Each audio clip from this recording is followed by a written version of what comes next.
Donald Trump is truly confused. Nikki Haley is in charge of security. We offered her 10,000 people. They don't want to talk about that. He didn't just get me confused. He mentioned it over and over and over again. Yeah. He's not what he was in 2016. He has declined. That's a fact. I mean, last time we won 50 states, right? This is not Donald Trump of 2016, guys. What?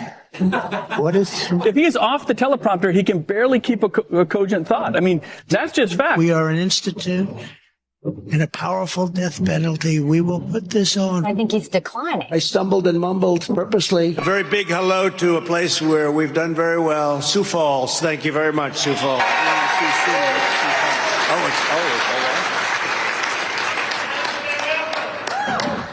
So, Sioux City, we built almost 500 miles of wall. Even the Obama administration says it in their stats. They were interviewing him 2 weeks ago, and they said, what would you advise President Obama? Obama dropped missiles, and they ended up hitting a kindergartner. If that's the case, he's going to end up being indicted when he leaves office.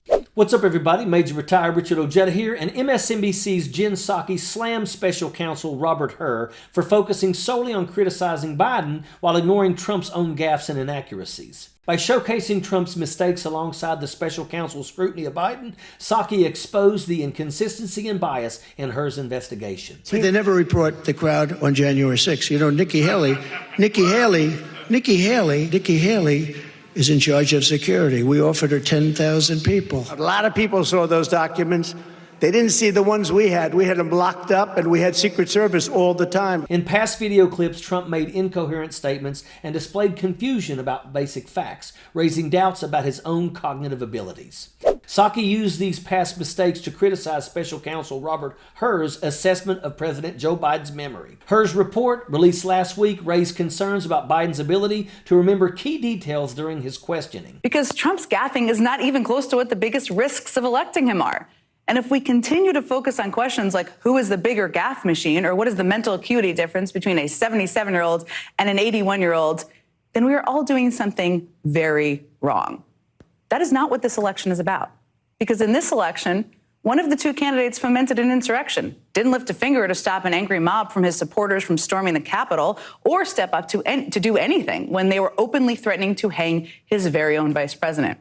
Psaki was frustrated that major news outlets were covering the topic of Joe Biden being too old to be president while ignoring Donald Trump's threats to NATO. Right-wing media nut jobs have been running with Biden's age narrative while ignoring Trump's vile and shocking rhetoric. Echoing this trending misinformation, Fox News medical contributor Dr. Marty Makary on Friday said that President Biden is exhibiting signs of age-related dementia that would likely continue over the next 4 years. Mind you that Dr. Marty Makary is a gastrointestinal surgeon, not a geriatric doctor. What we've noticed is a significant progression in slowed speech, and the memory lapses are increasing in frequency. So it's not subtle. And at this point, it's not really a medical diagnosis as much as it is obvious to even a lawyer who essentially made the diagnosis in this report of age-related dementia.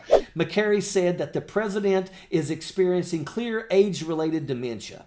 Dr. Makary should stay in his lane, as his opinion is just that, an opinion.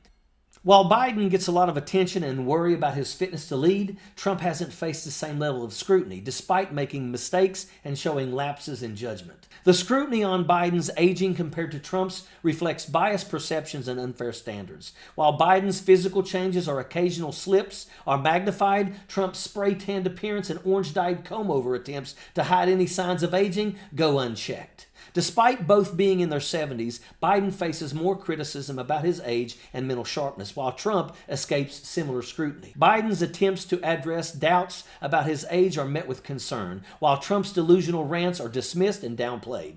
This discrepancy highlights the double standard applied to each candidate.